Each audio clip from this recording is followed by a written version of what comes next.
I'm going to now ask the moderators to come and speak to us for 5 or 7 minutes, really to tell us how they understand the themes and the kind of provocations they'd like to trigger off. But I'm going to just use a couple of minutes first on logistics, only because that's something we'll deal with. In South Asia, we have a unique tradition where when a speaker comes up, we say, X speaker needs no introduction, and then we use half an hour to introduce them. So we are not going to do any introductions. The QR codes you'll see everywhere have everyone's bios. If somebody's phone runs out of battery and you want to see a hard copy of the bios, they're on the table there. You can ask someone to show them to you.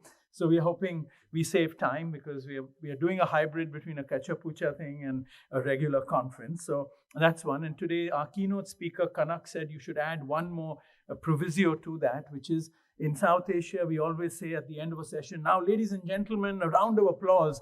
And he said, unless they deserve a round of applause, why ask for it? So it'll happen automatically. So we're not going to spend time on asking you to applaud. You can do that, of course, if you feel moved to do it.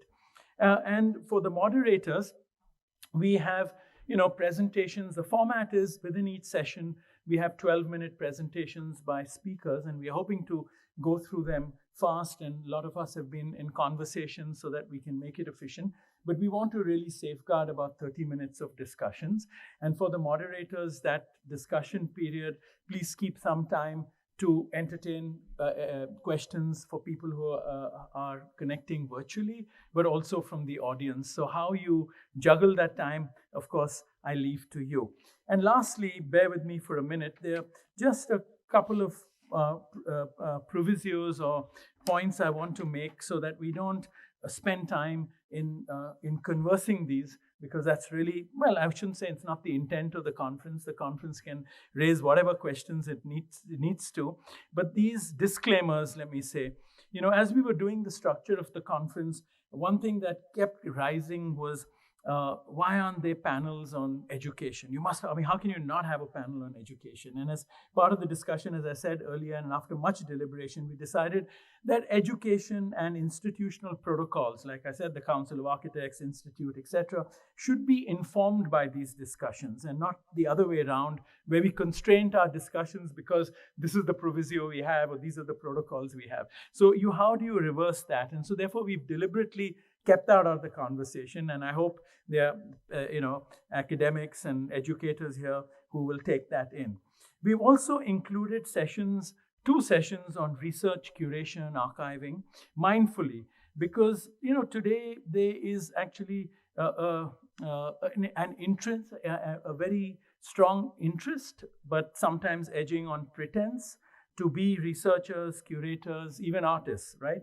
So while this is all useful and can add a dimension to the way we think about the environment, the built environment as professionals, these sessions we've really put in here as very important beginning sessions to clarify these practices and the cultures, as well as the responsibilities that surround these forms of practice. So they're not taken lightly, and I think, Kaiwan, you touched upon this, and I think it's for us a very exciting 2 sessions. And lastly, the discussion on the urban. Of course, how can you talk about architecture if you don't talk about the urban? It was a feedback that we got. And the reality also is that the urban-rural binary itself is something that is blurring, it's dissolving in most parts of South Asia. That's a whole conference to see how we even begin to pick up these frames and how we break up from the binaries. So why spend time on it at this point? But we believe that the rubric of patronage, which is the one that we've introduced, is one that in some ways might help us overcome this divide. That is a formation of geographies, and through this theme of patronage, interrogate the divide between the center and the periphery in some ways, instead of the urban and the rural, in the way Pranav and Devashri pointed out, where we had difficulty getting practices that were formalized in the way we were trying to identify them. And so these are just provisos, so that with the curators, I'm just sort of sharing these thoughts so that you can begin to, skirt these or formulate them in some way. So with that, the first sessions, which are going to be on the practice of research, curation and archiving, but really research and curation is how we formulated them. Vishal Khandelwal and Ela Singhal, if you could just come up and speak about your perspective, and then we'll follow it up with the others.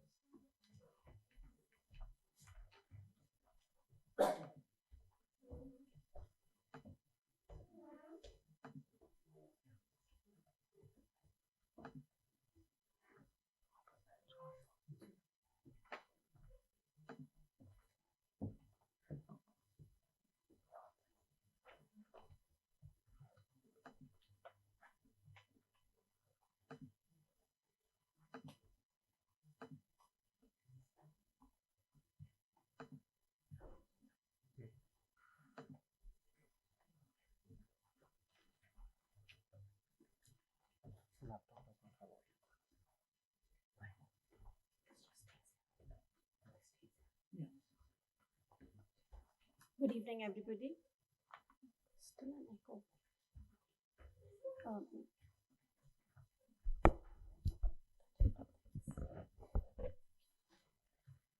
I'm super glad to be here to introduce the theme of practice of research, curation, and archiving. I would like to start by reading a couple of lines that we as moderators received from Rahul as a brief of the theme. It is a practice that is critical not only for nurturing the idea of South Asia and its relevance to the practitioners of the region, but more importantly, to hold us to a standard of deeper reading of place.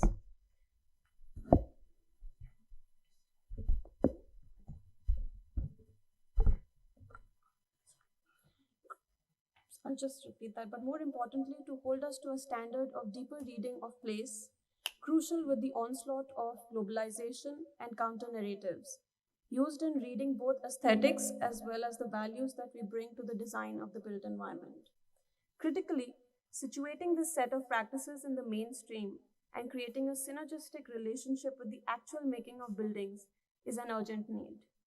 This could take the form of the creation of archives that not only construct the foundation for new histories for the community, but also aggregate resources for creating alternative narratives of history and potentially new trajectories of practice. Now, 2 points that stood out for me from these lines were the very nature of practice of research, curation, and archives is to respond to context. That context being communities, people, culture, histories, and even the context of time in which it is situated. Only then can it impact through the new narratives that it is creating, narratives that become ways to understand what architecture means in the region we are located in this case, South Asia. Secondly, how do practitioners of this form of practice, which includes theorists, scholars, independent researchers, curators, and archivists, make choices in selecting the issues and discourse to pursue? Is there an intentional thought on how this will impact the mainstream practice? Is there a thought on how this will impact the making of the built environment? Is the final outcome and how it engages defined at the start of the process when the issue is taken up? And what impact will all these learnings have on the communities and contexts within which this discussion is located? Something else that opened up was the thought of the need to better engage with the area of concern. Many times we see issues that are based in a certain context, are discussed and shared in a setting that is completely bereft of the original context or communities that are being discussed. While many such discussions lead to intellectual discussions, learnings, which benefit the practice, but somehow does it neglect the people and places it impacts the most? So can there be more engaging ways in which exhibitions and research is shared? Could newer venues that are not just galleries or intellectual institutions be thought of? Venues that sit within the heart of places of investigation and study? Can there be better inclusion of diverse set of people and gender when we share this? Could regional languages be used to create more engagement with communities? I would also like to touch a bit on the architecture education and its relationship with this practice of research.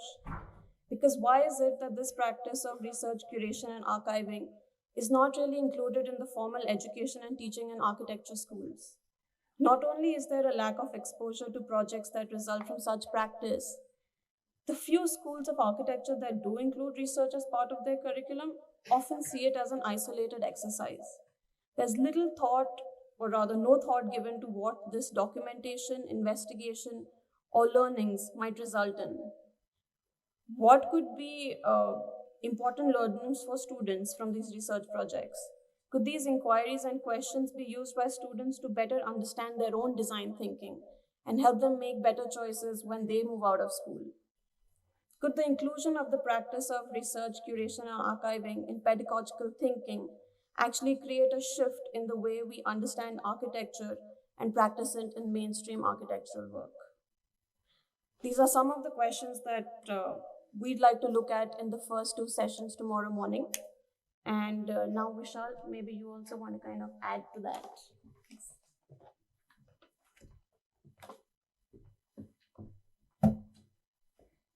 So I'm also very grateful. Thank you for having me here. And I eagerly look forward to our conversations over the next few days.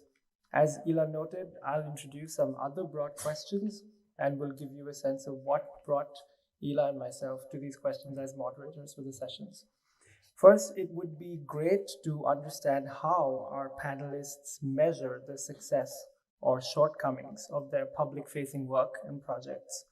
These projects can be films, pedagogical tools, or other media related to architectural practice, including exhibitions. How do you gauge the impact of such work within the profession of architecture? We might say that what counts as impact varies across the different media of communication. So could we perhaps parse out some of these variations? Secondly, a question that might get us into a more personal and reflexive terrain. What new issues does our panelists' work open up for them as individuals, in addition to or even beyond their roles within institutions or organizations? Can we get an idea of the diversity of professions and of professional demands within the research and curation of architecture? And thirdly, how do our panelists perceive the value of archives and of archiving, particularly within contexts guided by specific constraints? What might these constraints be that often lead to very specific and innovative outcomes? Now, a bit on why we thought of these questions in the first place. In my own historical writing, I have been exploring questions of reception that take into account the viewpoints of architects and designers alongside those of other agents, including critics, intellectuals, funding body representatives, bureaucrats, builders, and users. Even though most of my research is on 20th century South Asia, one might say that it's comparatively recent history, archival materials on such topics is still hard to come by. The task then becomes to ask what kinds of ephemera we might use to write histories. Everyday objects, documents, materials collected by individuals and institutions, artworks, and visual representations, and how we might analyze these ephemera using a range of methods. Practices of archiving, curating, and exhibiting deal with similar questions. To cite one example, the Nepal Architecture Archive has been collecting and preserving surveys, correspondence, financial documents, and artworks in conjunction with both a museum and an external organization that specializes in archiving. It would be illuminating to learn about the philosophy Roshan Mishra, one of our panelists, brings to this work, not just in terms of what gets preserved and what doesn't, but also regarding the purpose of preservation toward writing histories and toward exhibiting and publicizing them. How might such ideas compare with the work of the Lahore Biennale Foundation, or the Charles Correa Foundation in Goa, the Geoffrey Bawa Trust in Colombo, or the Bengal Foundation in Dhaka? Our speakers are also affiliated with the Balwant Sheth School of Architecture in Mumbai, with CEPT University in Ahmedabad, and with the Curating for Culture Collective. Such issues lie at the core of one direction of thought our panels invite, a thinking from the ground up, as Ila also mentioned, and from within a particular historical and geographical context. If practices of preservation and documentation, which have much longer histories in the Indian subcontinent, were intensified in specific ways during the colonial era, oftentimes due to the establishment of new institutions and professions, what are the realities of scholars, bureaucrats, and publics working in these domains within the region today? One approach has to do with asking how we can reconstruct the different responses and attachments people have demonstrated over time toward buildings, spaces, and design things and environments.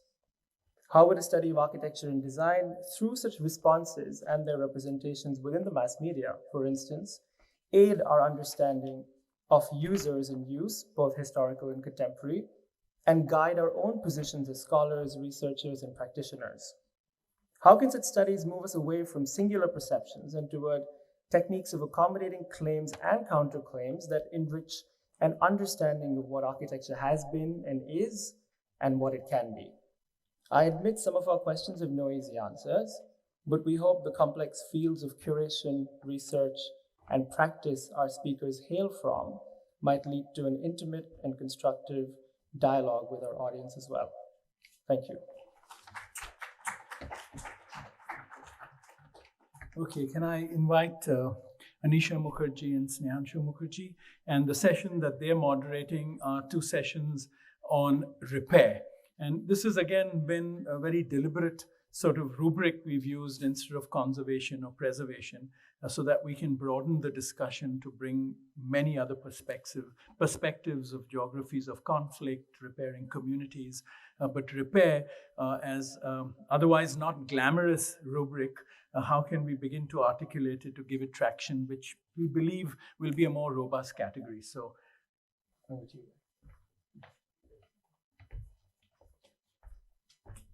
Thank you, Rahul. Anisha and I have worked together on this panel, and I would request Anisha to say what we both have to say, especially to save on time. Thank you. Thank you, Rahul. Thank you, Snehanshu. So as Snehanshu mentioned, this is something on the practice of repair, the 2 sessions that we'll be moderating tomorrow. What we've come to share today is based on discussions we've had with Rahul, discussions we've had with each other and with some of the presenters tomorrow, as well as with ongoing discussions with a lot of you who are in the audience. So I'm going to read out what we've put together. In our sessions, we hope to generate discussions on the place of repair in a larger context, within and beyond architecture. The fundamental question that will drive the sessions is, what does the practice of repair entail? And this, of course, hinges on what we mean by repair. From a conventional perspective, repair is generally seen as something that comes under the purview of architectural conservation, usually related to historic buildings and primarily undertaken by conservation architects. However, apart from historic architecture, other buildings also require different degrees of repair, which may be exacerbated by natural disasters such as earthquakes or floods or storms. Architects address such contexts of repair with specialized skills and processes developed to deal with post-disaster management and rebuilding. These 2 established specialized categories of repair, that of conservation of historic buildings and that of disaster-associated rebuilding, overshadow the more mundane 3rd category of repair, to buildings that are neither historic nor afflicted by natural disasters. So commercial and office buildings and housing stock that people use on a daily basis form a huge component of the built environment that require frequent repair to deal with weathering, age, change of ownership, etc. An essential component of the context and domain of repair is thus the everyday field of architecture. Sometimes the urgency of repair in this ubiquitous field is forced on us by the collapse of building components, causing life-threatening situations, which are often tackled by technically untrained contractors. Planning for and devising this category of repair thus implies a reframing of how architects see themselves. Does the idea of repair have aspirational value? Should the practice of repair generate such value? Would graduate or postgraduate students from architecture schools, for instance, be happy to work in the everyday field of repair? Does architectural education offer training or opportunities or incentives to do so?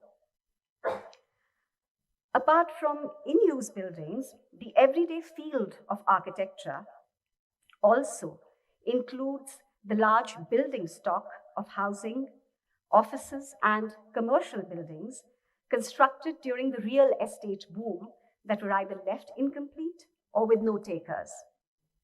Can the practice of repair renew the relevance of such built structures, which represent significant investments of energies, skills, and resources? Can repair in the form of retrofitting bring such structures back into use? And can repair in this avatar form a major part of successful and sought after architectural practice? Can this then, in turn, reconfigure how we currently see specialized categories of repair, for instance, that of architectural conservation? In societies in a hyper mode of transition, such as India and other parts of South Asia, older buildings are often abandoned and eventually torn down under external pressures, both in cities and in villages and small towns.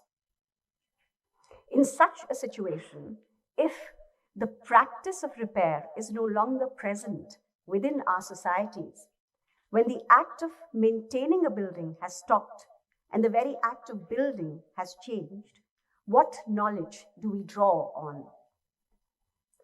In other words, if the skills to repair do not exist, is the idea of repair just a pipe dream or a slogan? On the flip side, can repair constitute continuity in living traditions, especially as craft skills? And can we facilitate this continuity through new buildings? Presenters may like to foreground one or more of these ideas to share what they see as a function and domain of repair, and as a related aspect, what they regard as a function of architects in society.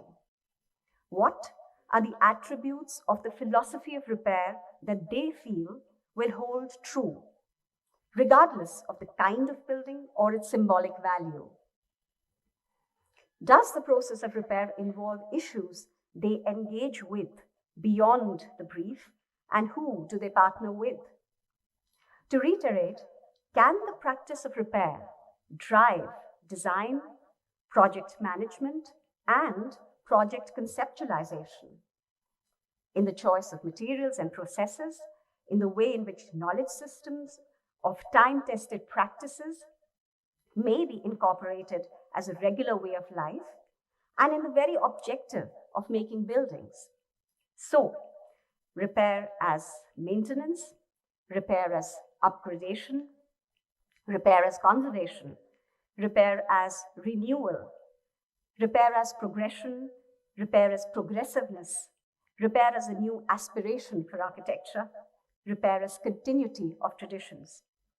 Through the sessions, we hope to provoke an examination of these several potential meanings of repair as a word and as a philosophy, in recognition of the growing need of the practice of repair as a desirable, even essential part of mainstream architecture and of specialized fields of architecture.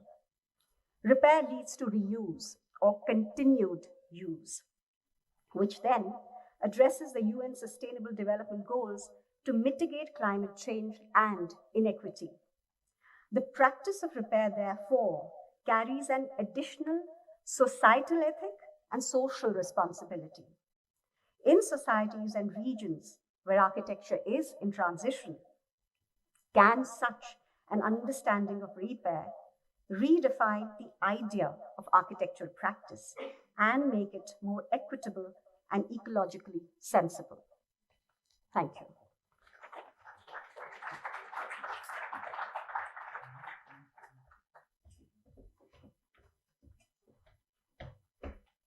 Thank you, Anisha and Snehanshu. That was a beautifully articulated expansion of the provocation. And so I hope it doesn't make the 8 speakers want to rethink their presentations, but I hope it helps. The next sort of 3 sessions fall under the rubric of positioning practice. We found very clearly from our research looking at younger practitioners that there was an impulse to position practice in relation to many things: the context, availability, patronage, economy. And so we thought just to us discuss the idea of positioning practice could be useful. And so the 3 kind of rubrics within that we came up with was positioning practice through material and making, because we found there were a number of architects who were beginning to use that as a way to position their place in the world and their way of engaging with the built environment. The second was positioning practice through patronage, where people are conscious about the architecture of their own practice, the architecture of their firm formulation based on the patronage they are aiming at. And so this was worthy of discussion. And the third one was, I believe, an interesting rubric, which is positioning practice, but shift the mainstream, which is there are a number of practices that they swim in the mainstream with the attempt to shift it. And that is, of course, ambitious, risky, but again, worthy very much of discussion.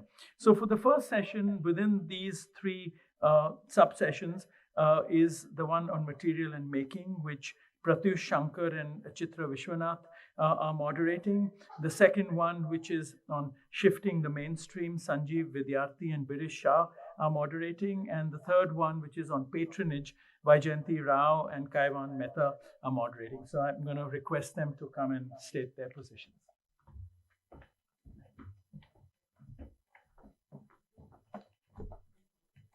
Thank you, Rahul, and thanks, Chitra, for the collaboration. So we're going to present a set of thoughts that hopefully we're able to generate an interesting discussion while using the work of the panelists, so to say. I don't have a written speech, but I will read out a few things. But there are a few keywords that I would like to highlight, and I think that also came out in your speech when you spoke about growth and limitless growth. And I think that is something that we are extremely curious about, especially in the South Asian context. The rate of urbanization, the change of demographics, the population increase, and the kind of challenges that it poses is absolutely correlated to the question of material and materiality. And I would just like to read out a few things. The question of making and materiality, which can be seen in correlation with ideas of growth itself, which is aspirational growth, especially with respect to imaginations in South Asia. It's kind of an imagination of a future where we are headed. How do architects imagine the materiality of their own work, expressing or shaping ideas of societal aspiration in their context? So at one level, there is this question of how materials are used, how do we build, where do we build? I mean, the note that Rahul sent said it very eloquently, and I would quote from the note he sent that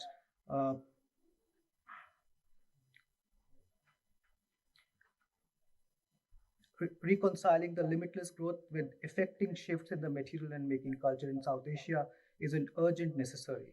This has implication for issues arising from climate change, and Chitra would talk more about it, through its impact on environmental challenges.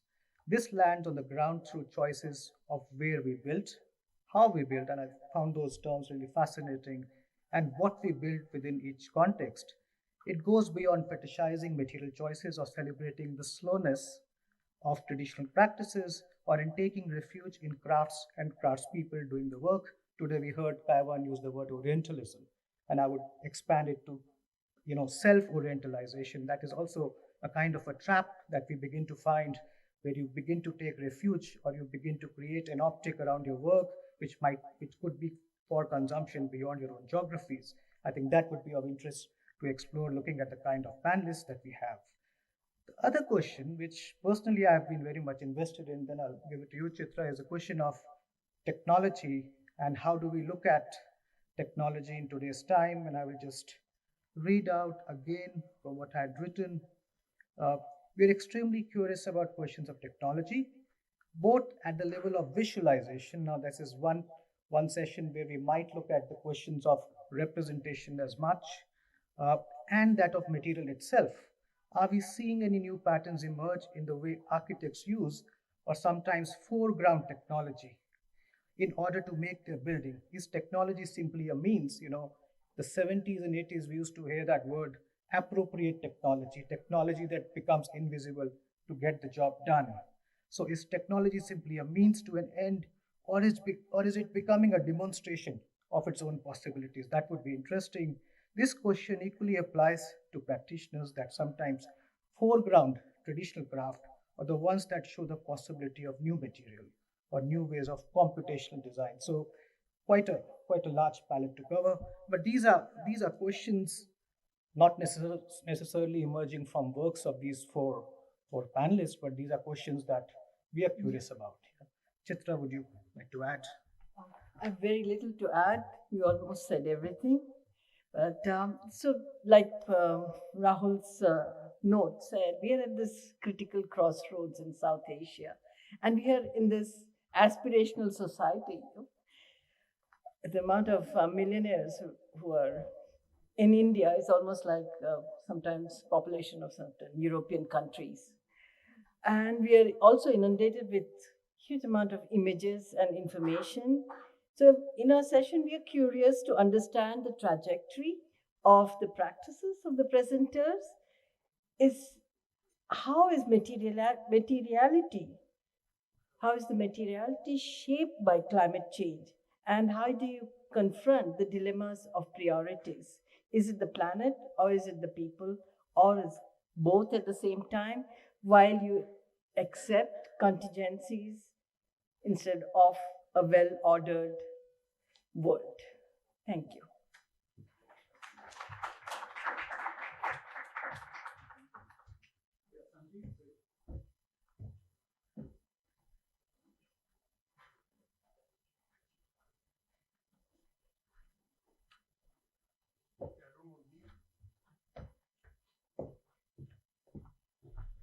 Good afternoon. It's been I'm a little bit jet lagged, but I think more than that, the room has been quiet. And people have been either engrossed or dozing. I was not so sure. And we're talking about mainstream in our panel. That would be day after tomorrow. But I want to start by congratulating Rahul and Pranav for sort of putting this together. This has taken a while. This has been almost 3.5 years. That's a long time. Most practitioners won't do it. They got other more important things to take care of. So for Rahul to sort of do it between two places while running a full-fledged office in a department, teaching several programs is commendable, and I sort of see it firsthand. So thanks and congratulations to you guys putting it together. The session that Biresh and I moderate is about mainstream. And the thing about mainstream is that you very difficult to define unless you define what is deviant behavior. Because, unless you have deviancy, it's very difficult to sort of come around. It's almost like many times law defines what you cannot do in order to define what you can do, right? So mainstream that's something we started with, but we conceptualize it in two main ways. The first way to sort of think of mainstream is the prominent domains of majority work. जहाँ सबसे ज़्यादा काम होता है. So think professional practice. And in South Asia, if you want to define professional practice, we would have to start by acknowledging that 90% of the built environment is not done through formal practice, right? So that's sort of the deviant behavior in order to understand the 10% of formal practice. So professional practice is one, which sort of is mainstream. The second, in case of academia, what gets taught majorly. So I would think, the work of great masters, for example, in South Asian architecture schools, sort of define the mainstream, and many people sort of go through it. And the third way to sort of think of this is in the what was the third one? There were three of those, right? No, I'm trying to get people a little engaged. And the idea of popular work. Many people think of mainstream in terms of popular work, where the work of star architects is sort of at the apex. That's sort of the mainstream. That's the aspiration. The second way to think of mainstream, we agreed upon pretty quickly, was the idea of having a big stream where many tributaries join in. And that's interesting. Many practices sort of do their own thing, own approaches, make their magic happen. And that is at the heart of the matter to our minds in the two panels on thinking about the mainstream. Because what the 8 panelists, so we have 4 panelists in each session, and what they are essentially doing is they're changing the mainstream from within. So they're sort of little deviant, not very deviant, but they are enough deviant to sort of try change the mainstream from within. And that is many ways is critical to think as to why they got invited to the panels in first place. And they're there because they're changing it from within. And that's where we want to get it. How do you, for example, Chitra, how do you make that magic happen? What's the process? We see the outcome, right? But the process of making that change. At UIC, the school I teach, we call it plan making. And what is interested is knowing how the sausage is made rather than eating the sausage or knowing that the sausage was made in a certain way. How did you actually do it? And that's the question we want to come back to each of our panelists is please explain. It's not a black box, right? We know Amrish does something and it happens in a certain way, but how exactly? Can you explain step by step, right? So it's like a YouTube video where you see the, in more recent times, the making of the dish. And start from ingredients, tell us 5 grams of this and 7 grams of this, as close as you could be explaining the process, how it gets made. Over to Biresh Bhai to explain some of the questions that we hope to pose. Good evening, and thanks to Rahul and his team for putting this wonderful event together. So, we, Sanjeev and I, during the course of our few discussions, 12-hour time differences, managing all that, we try to understand the work, being done by our 8 very distinguished practitioners that form our 2 sessions, and and how basically they might explain in their presentation their own approaches to to doing the work, where it sort of tries to show some fresh directions to what we understand largely as the mainstream going on today in this part of the world. And based on that, or that our discussions on how we try to understand the work, we framed some observations and questions, if you like, which broadly addresses the range of work and the nature of the practice. And so I'll just, read out these. The first one, progressive practices that consciously pursue meaningful design to operationalize special social and environmental values based on sustainable principles such as use of local materials and new construction techniques, etc. So you'd like to know more about how have such ideas shaped your practice, creating an entire ecosystem consisting of supporting clientele, collaborators, construction management procedures, etc., and as well as the official building norms. Norms and regulations is always sort of tend to push what we try to do in our work in another direction altogether in many times.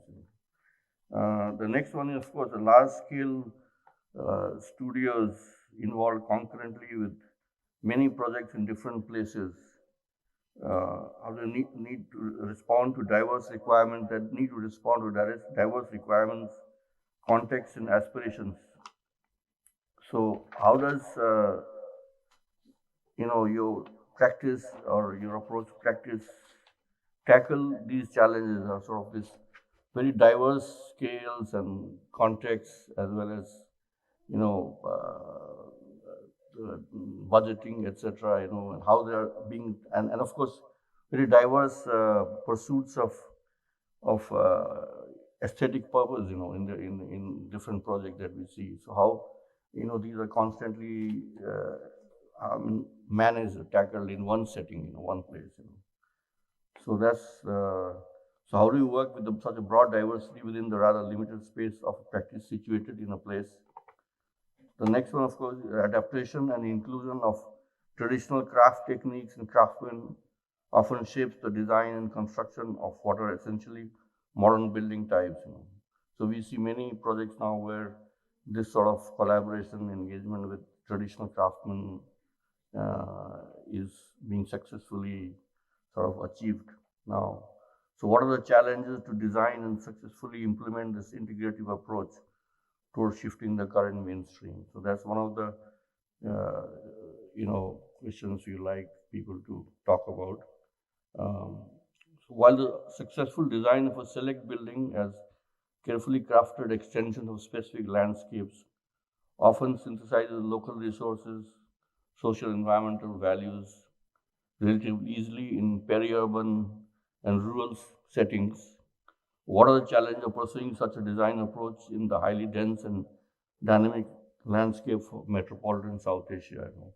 I mean, we see many of these sort of these projects which have successfully done this in settings outside the metropolitan, the large, vast metropolitan regions, very successfully, and actually a lot of them are very have been awarded and are sort of fitted around the world. But when you come to the city, where everything sort of, especially in South Asia, where land prices exponentially explode overnight, and then even the nicest of buildings get pulled down, and suddenly everything's FAR, and the square footage, how's is it, how can we sort of balance that, how that approach can be brought into the big cities, which really where the sustainability challenge really lies, And then the last one, how do you make sense of the paradox between imaginations of a global mainstream? I mean, we have our own mainstream, which we see as we drive around from here to Lucknow or Kanpur or Jaipur, and we see that everywhere. But there's this global mainstream which is sort of hovering all over, now, and the obsession with world class, trying to make the world class buildings, which purportedly promotes a socioculturally, environmentally conscious built environment, while actually shaping today's mainstream in unanticipated and often insidious ways. So, I mean, how do we try as architects, with certain kind of, I mean, the way we see today's world, and we think about responding to it. How do we understand this phenomena now? And we have seen many, instances of that. The most famous one being the Pragati Maidan, where and many other places where the buildings have been replaced with new world-class facilities, that infrastructure. So that dominant sort of force, how do we respond to it, reconcile in our approach to practice, I think is an important area to think about and discuss. So thank you very much. We hope that from these, if we can get some strong narratives, ideas, values with which we can engage with a larger body of actors and agents, which actually have a much bigger impact on shaping the built landscape that's emerging today. So that engagement, I think, is very important, and hopefully this sort of the ideas that come out of this can help us set the tone for that. Thank you.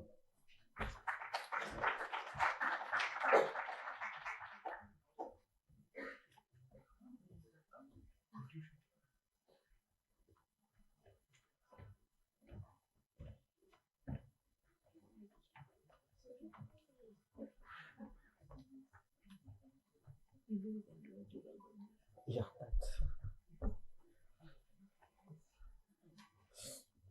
so as much as the patron sounds like one figure in this kind of ecology of things that happen in the making of a building, clearly I think for this session, and also taking cues from some of the things in the earlier session where one talks about mainstream and the possibilities of other streams, but where do those other streams take shape?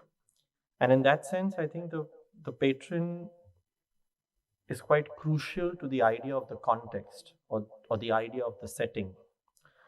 But before one elaborates a little bit on that, just to quickly narrate two incidents that one faced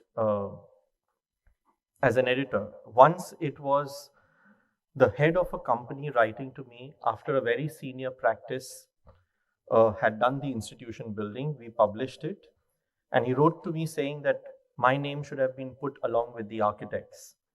So I said, but okay, once I figured out who he was, I said, sir, the building, your institution is listed as the client, and that's the fact file.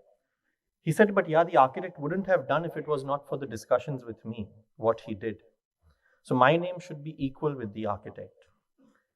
One solved it diplomatically. On the others, there was another event where actually I knew the client and I didn't realize that I was publishing his building. Again, a very well-established mid-career practice. And I just bumped into him at the bookshop and he said, Kaivan, wonderful review, thank you very much. But why didn't you speak with me? I had many things to say about the building. And that's missing. And then it struck me that actually this architect has actually done 3 very beautiful and creative buildings, and we know all those 3 buildings in public discussion of architecture. And I said, I even know this client personally. Why did I also not think of speaking to him? So besides this sort of the simple relationship of exchange between the architect and the client, the question of the patron, I think, grows even much larger, as I said, to think of 2 things in the profession. One is the question of context. Does a sense of patron or patronage shape context? Are there patrons that are not identifiable as individuals, but is a culture or a historical time period also a patron? And what happens when a nation or a city disowns the building that it has created at one point in time? So in that sense, I think the notion of what produces a building, besides the design act of the designer and the construction act of the designer, what produces the building in a larger context? And that, I think, takes to the second very important point, which is the question of ethics. And I think the question of ethics is not simply a good or a bad, saint or evil, but the question of ethics is the idea of negotiating with many things on an everyday basis of the process that you're employing in a studio, the process you're employing on site, the process you're employing in terms of how you engage with various sets of people, right from people working in the office to people working in an institution to the site itself. And in that sense, I think the earlier sessions question of the mainstream versus many others also raises the ethics question as to, do you look or do you want certain kind of patrons? And what does that mean for the architect to go around identifying patrons? Is that the active role then the architect takes rather than waiting in the office? So the model of the office or the model of the practice has a lot to do with how we imagine the notion of who's going to make the building or who's going to allow us to make or build the building that we are talking about. So I think in a broader sense, to take the question of patronage as an ecology question, rather than a question of a 1:1 relationship between who allows you or wants you to make the building. Thank you, Kaivan. I think Kaivan has basically identified the questions that we will raise for the speakers in our panel. But I just want to step back for a minute and take up this question of context. Because I think in this room, I may be the only person who's not an architect or not trained as one. I'm an anthropologist, and I really thank Rahul, whom I've known for 2 decades almost, as part of a group in Mumbai called the Partners for Urban Knowledge, Action and Research, which was set up with a rather idealistic aspiration of being a think tank, an interdisciplinary think tank, in a moment in which, the city of Mumbai, which many, all of the people associated with Pokar at least, had grown up in that city and had watched and witnessed its, amazing metamorphosis from very low rise and, in parts beautiful building into a kind of an exploding, jungly sort of environment that I mean it in a sense that, the sense of cultivation of the environment was no longer visible. So the questions that many of us were asking was, what is the organizing principle here? As Rahul put it earlier, the notion of permanence and architecture associated with permanence was seen as the organizing framework of cities. And when that is no longer sort of visible, how does one approach, the question of architecture itself, but also simultaneously the question of the context? And because the stock and trade of anthropology is to study and understand culture, the role of the sort of patron as well as the architect, in some sense, become part of that cultural landscape. What they do together, not just what they sort of individually represent. And architecture, in some sense, for me, becomes the sort of glue that gives us a clue into what these emerging cultures are. So I think and hope that our panelists, because of the variety of different patrons that they've dealt with, the institutional patronage, state patronage, as well as thinking of communities as patrons, will address and open up some of these questions for us. The last thing I think I want to say is that, as an anthropologist or as a cultural researcher, I've been fed with this image that the architect is a kind of a controlling figure or would like to be in control. But I think it's clear from the conversation that's already begun here that it's much, much more complex than that, and that the sort of role of architecture in bringing together various kinds of people, various demographics, various languages of practice can really sort of illuminate where we are. And that's why I also, another light bulb moment for me was that the title of this conference is, the state of architecture plus South Asia. So it means that we're not only discussing that as we discuss the state of architecture, we also discuss the state of South Asia as a region, as a place in the world. So I'm really grateful to Rahul for this invitation, and I look forward to engaging over the next 3 days with everyone. Okay. Just to close this, I think if the curators of the conference allow us, since we are the last session, and the preceding 2 sessions and our session also take us to the question of what shapes the notion of design, what shapes the notion of language, what shapes the notion of aesthetics. And I think some of these questions of the visual narrative that architecture carries are equally important as much as many of the other things that we have listed this afternoon. And somewhere, whether it's a question of materiality, whether it's a question of differing forms of practice, or it is the question of who is building where and how. I think all of them have to contend with the question of what is the language we are building in. So that would be a possible kind of a closure to the 3 panels in terms of discussion and in terms of opening up this question of how do we practice in the ways we practice. Thank you.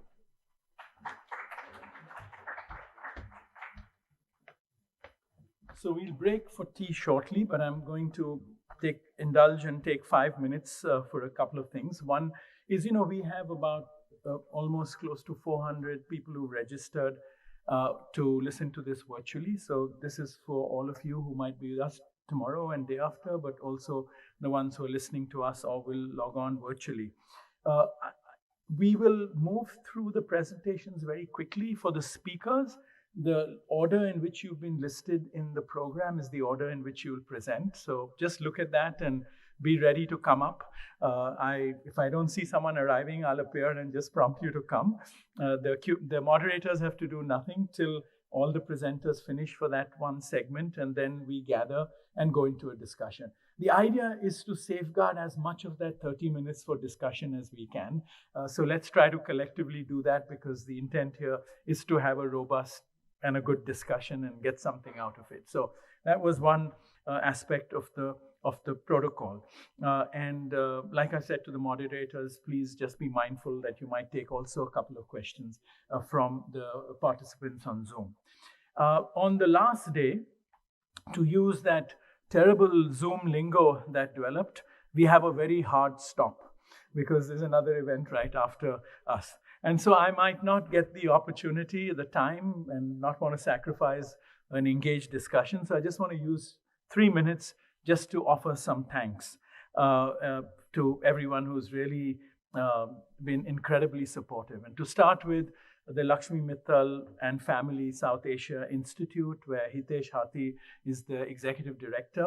They have been supporters. They have nurtured this idea and project for many years. And the JSW Foundation, particularly Sangeeta Jindal, who helped us bridge what we needed to make all of this happen. So those were our two big supporters, and really heartfelt thanks.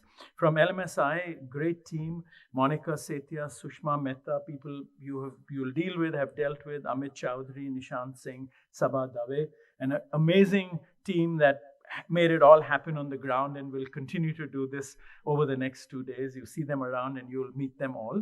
From the Architecture Foundation, Ela Singhal and Anushka Kulkarni, who've partnered with the LMSI. And the designers, Isha Vora and Ethan, who the graphics you see all around you, what you'll see on Instagram and other forums, they've helped design. So many thanks to them. The exhibition that you see outside was supported and designed by Amardeep. And the directors are Ami Shah and Deepak Shah, and the exhibit designers Ankur Konwar and his team.